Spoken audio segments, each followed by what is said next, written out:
Hello বন্ধুরা, দেখো একটা ভীষণ প্রবলেম। আমরা যে তরকারি বানাই সেটা তো সবসময় মেপে মেপে বানানো হয় না, একটু তো বাঁচে। সেই বেঁচে যাওয়ার তরকারি কিন্তু কেউ খেতে চায় না। এটা ভীষণ প্রবলেম, শুধু আমার না, সবারই হয়তো কম বেশি হয়। এটা আমারও হয়। এই যে দেখো, সকালবেলায় আমি তরকারি বানিয়েছি, দেখো এতটা তরকারি বেঁচে গেছে। এটা এখন কেউ খেতে চাইবে না। তো আমি এটাকে কিভাবে খাওয়াই ওদের, সেটা আজ তোমাদের সাথে শেয়ার করবো। না তো তরকারিটা ফেলা যাবে। দেখো এই যে তরকারিটা, তো আমি ওই জন্য কি করেছি দেখো, প্রথমে আমি তোমাদের দেখাই, একটা ডিম নিয়েছি। কিভাবে খাওয়াবো বুঝতেও পারবে না, খেয়ে নেবে, তখন আর বলবে না খাবো না। বুঝতে পেরেছো তো? এই যে তখন বলবে না যে খাবো না। তো এই যে ডিম নিলাম, একটুখানি নুন দিচ্ছি ডিমটার মধ্যে, একটুখানি নুন, আর এই যে অল্প সামান্য 1 চামচ দুধ দিয়ে দেবো। এই যে দেখো এক চামচ দুধ দিয়ে দিচ্ছি এটার মধ্যে। দাঁড়াও আমি তোমাদের দেখাই।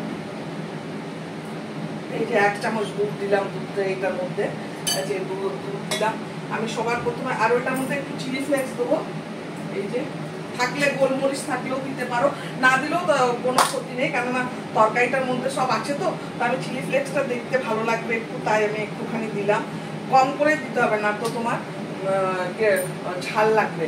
আর নুনটা দিলাম, আর এই যে নুন দেবো একটুখানি, এই যে নুন দিলাম।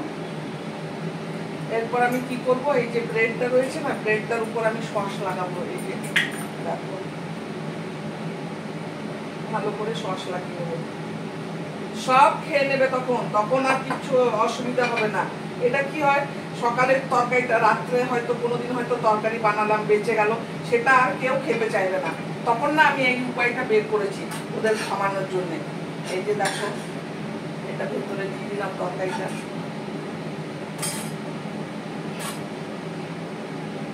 তারপর এই যে এইটা দিলাম, এটাকে আমি এখন এটা সরিয়ে আমি এখন এই যে তাওয়াটা, এই ফ্রাই প্যানটা রেখে দেবো গ্যাসের উপর গরম হওয়ার জন্য।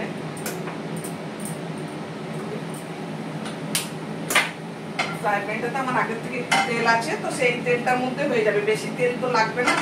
এই যে গরম মধ্যে দিলাম, এই যে এটা ভালো করে তাপিয়ে নিলাম, এই যে যাতে না তরকারিটা বেরিয়ে যায়। এরপর এই যে ডিমটা দিয়ে দিচ্ছি এখন।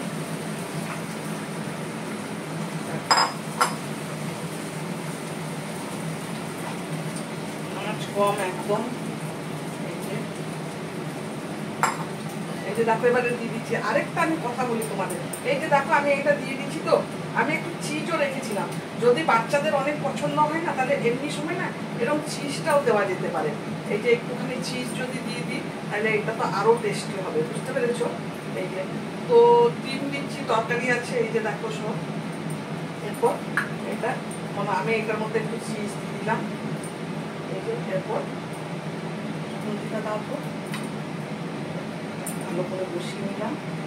এরপর এটা এই যে এটা এবার আস্তে আস্তে করে উল্টে দেবো। এই যে একদম আস্তে আস্তে উল্টে দিতে হবে। এই যে দেখো,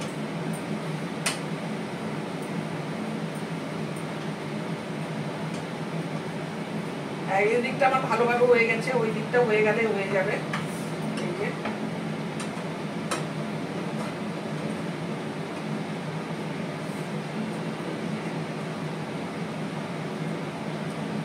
তোমাদের আমি প্লেটে নিয়ে দেখাবো কত সুন্দর হয়েছে। হ্যাঁ, আর যারা খেতে চাইবে না, যে বাচ্চারা খেতে চাইবে না, তারাও এসে এসে খেয়ে নেবে। বুঝতে পেরেছো তো? এই যে দেখো আমার রেডি, এই যে রেডি হয়ে গেছে। এরপর আমি নামিয়ে নিচ্ছি। এই যে দেখো কি সুন্দর রেডি হয়ে গেছে। দুটো দিকই তোমাদের দেখিয়ে দিচ্ছি, এই যে একটা সাইড, এই যে আরেকটা সাইড। তারাও প্লেটে নিয়ে দেখায়। এটা খেতে তোমার সসও দিতে লাগবে না, কিছুই না। এই যে গ্যাস বন্ধ। এই যে দেখো, এইভাবে বানিয়ে দেখবে তোমরা, বাচ্চাদের দেবে। বাসি তরকারি যেটা থাকবে, তো সব তরকারি তো হবে না, বাঁধাকপির তরকারি থাকলে হবে, ফুলকপির তরকারি থাকলে হবে, আলুর তরকারি থাকলে হবে। এই যে দেখো, তোমাদের রেসিপিটা কেমন লাগলো তোমরা অবশ্যই কমেন্ট করে বলবে। আমি কাল আবার তোমাদের সাথে দেখা হবে নতুন কোনো রেসিপির সাথে। চলো, বাই।